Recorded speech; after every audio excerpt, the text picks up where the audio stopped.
I'm Lucy. And I'm Ben. And this is our self-converted LDV convoy camper van. And we're currently in Cornwall, UK.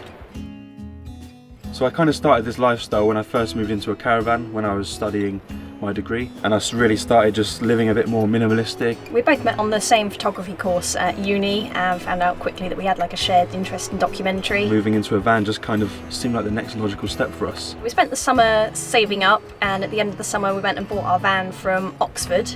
It was a 17-seater minibus, and it had been used as kind of like a lads on tour bus, so it was in a bit of a state when we got it, and we should not have paid £1,000 for it. It was we a bit didn't too question much. that at the time, did we, in that boom hole? We didn't know. Yeah. So we brought it back to Cornwall and we spent 10 months initially converting it, turning it into a home. 4 years ago there wasn't really much like information on the internet about how to convert a camper van, and so we kind of ended up inventing a lot of unique solutions like our heating and our hot water system, because there was just no guide for it. I work in a busy kitchen on the beach, so the summer months are really ideal for me to be back here working and saving, and then we normally head off around autumn and spend the whole of autumn, winter and a bit of spring away, and then repeat. So the first time we went away, none of the roof was actually insulated at all. There was no cladding up here whatsoever, so all of the heat that we did have was just leaving through the roof, and it was not comfortable at all through the winter. And then we've kind of just been improving the van ever since. In terms of the conversion, we've probably spent about £3,000. But if you count all the mechanical bills as well, that adds another 5 or 6 to it. Around 10 grand, I would say, yeah. Grand total. But it's still cheaper than rent. So this is our van. She's a 2002 LDV Convoy X minibus. We've got a 2.4 litre Ford Transit turbo diesel engine under there. Wired a split relay to the engine, which allows us to charge our leisure batteries at the same time as our starter battery. And we've wired a reversing camera in as well, because it's kind of essential when you drive such a big van, really. We did the paint ourselves. It was kind of just a rusty white when we bought it, and the rust has been an ongoing project. It's kind of the main feature of our van. These are seats from a Peugeot Boxer, which we covered in this lovely fabric. Sat nav, reversing camera, some little talismans, and of course our nodding dog. So we have these padlocks on the back door, which are a nice bit of added security. It was originally a bike rack, but we decided to ditch that. Under here is where we keep our service area that provides all of our power, water and heating for the van. So starting on the right, we've got our leisure batteries here. They are each 120 amp hour. Split charger up here, which charges either the leisure batteries, the main battery, or all at once. We've also got all of our fuses, solar panel controller there. So we've got a 100-watt solar panel on the roof. That's more than enough for what we need. Our power inverter as well, which we downsized from a 3,000-watt to a 300-watt because we just didn't need that much power. This is our cold tank and our hot water tank, both of which we made ourselves out of stainless steel catering dishes. Taking 2 stainless steel chafing dishes, which we used a polyurethane sealant and then pot riveted together once the coil had been welded inside. This is our reserve tank as well, just in case we run low of water, which does happen when you can't find it in the middle of nowhere. The water in the hot tank is heated by our Dispatcher diesel heater there. It's amazing. It runs on 12 volt, uses almost no diesel, which is fed from the little jerry can there. That heats the coil, which runs into the hot tank and back into the heater again, so we can have hot water in about 20 minutes to wash up or have a shower. We've also wired it to give us hot air as well, using the heater matrix from a car. I think a fire pit is something everyone should have in their van, so you can cook outside on the fire, cook nice meals, and you don't have to leave a scar on the landscape either. For the whole lifestyle as well, I think it's important not to leave a trace wherever you stay, you know. If we want to sustain this kind of lifestyle, more and more people are doing it, so more and more people are having a problem with it. So the best thing we can do really is just not leave a trace and move on regularly. I think it's most important. We decided to build ourselves quite a large kitchen because we both really enjoy cooking, and so having the space to prep and cook was just essential for us. We've got our sink, which came out of Ben's old caravan. We've recently installed a new tap because our old one froze when we were in Italy and broke. Underneath here we have general storage for food and things. We've also got a 15-litre water tank here, which is just for drinking water, because the stuff that comes out of our tap we treat with Milton, so it's not very good to drink. In here we have our oven and all of our cookware. This we picked up from our little trip through Wales, and it's been amazing for not only cooking pizzas but birthday cakes, and it also heats the van quite nicely, which we like. Just keep a couple of gas bottles down here. These will normally last us most of the winter. The cupboard doors are actually made of upcycled pallet wood, which we chopped up and bought these lovely hinges. They don't really sit straight, you kind of have to kick them to get them shut, but they look nice. This is where we keep our fridge and our gas stove. So when we want to use it, we just pull that out.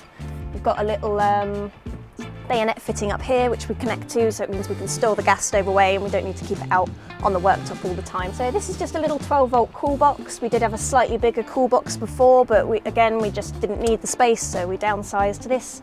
Uses virtually nothing to run, keeps everything nice and cool. So this is probably one of our favourite features of the van, which is our spice rack. Again, we love cooking, so having a wide range of spices was very important for us. Up here we have more storage for the kitchen. Again, this is all upcycled pallet wood, more driftwood from the beach. This is where we just keep our plates, cups, coffee, tea. And this one is mainly food storage. So this little basket is what we call the wicketing. It's normally reserved for vegetables and kitchen instruments, but it's kind of ends up becoming a bit of a junk area for any bits and bobs that we don't want flying around the van. So we've got a couple of sockets here and a couple in this cupboard from where we used to have a microwave. Terrible idea in a van. Mostly tend to use these if we need like a food processor or a laptop, but we don't tend to use a lot of power in the van. So the worktop in our kitchen is normally quite a feature of the van. These are actually upcycled scaffolding boards, which we cut down to size, gave them this funky little curve on the edge here, and then we charred the top because we kind of wanted to recreate that effect of having like a live edge wood. So we charred the side a little bit extra to give it that sort of effect of bark. The charring technique actually brings out all the natural resins in the wood, and so the worktop is naturally waterproof and stain resistant. So this is quite a recent addition to our van. We got this from a local timber yard, and it's just this beautiful piece of yew which we've installed all the kind of controls on it, our solar control, our thermometer. We've got a funky little barometer there as well, and a couple of 12-volt chargers. And it just keeps everything nice and organised in the van. Having a fixed bed for us was really important, not just because it saves making it up every day, but also so we can keep all of our service area underneath, gives us loads of extra storage. And we tried to make it as comfy and homely as possible. I would say it's actually too comfy because we never want to leave. Bed was made again completely out of upcycled scrap wood, just pieces of 2x2, and it's drilled into the actual metal of the walls of the van, just underneath the windows. It made a perfect natural shelf for the bed. The back doors are a recent addition. They were always just bare metal before, but it lets quite a lot of cold in, and we wanted to insulate a bit better. So we've insulated the back doors, we've added some more cladding to them, which again we use that lovely charred wood effect. The windows are small panes of plexiglass, which kind of adds like a double glazing effect. The plant pot holders as well, they are Jubilee hose clips that have been upcycled. When we came back from our first trip and parked up on the cliffs for the night, the winds got so bad that they actually ripped the solar panel off our roof, which was a terrifying experience. So before we reattached it, we decided to take out, there used to be a fan in here, which was dreadful and just always leaked onto the bed.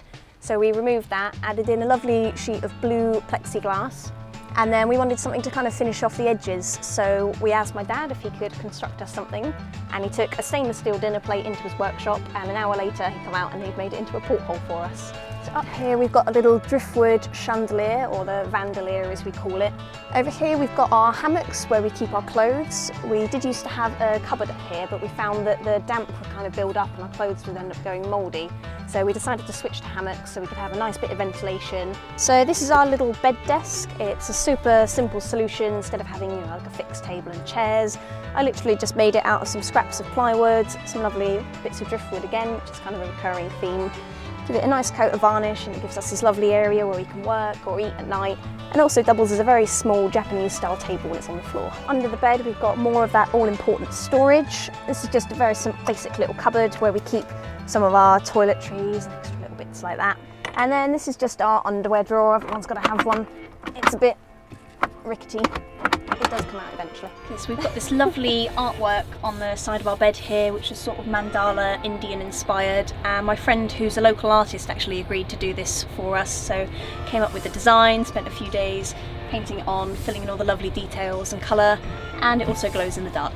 And And then we have this lovely tapestry that we use to kind of divide off the bed and the kitchen area. We just think it's nice to create the illusion of having a few different rooms in the van.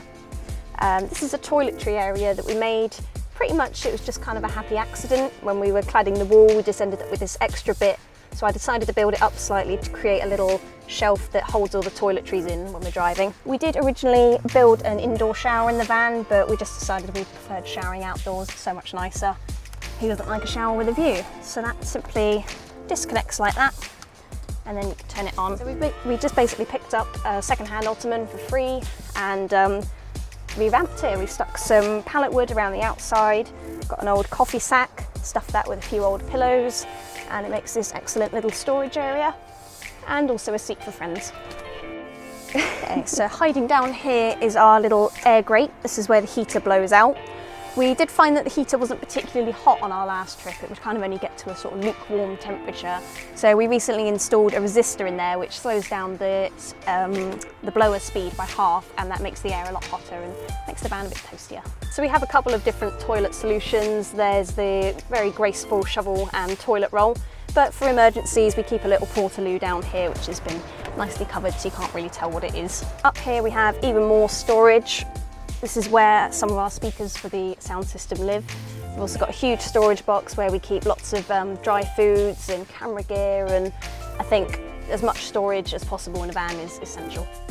But it's kind of character building, I would say. Yeah, it is. Strengthens you. And every time something goes wrong on the van, I just see it as an opportunity to learn a new skill. The main thing is to just not let anything hold you back. If you want something enough, you will achieve it.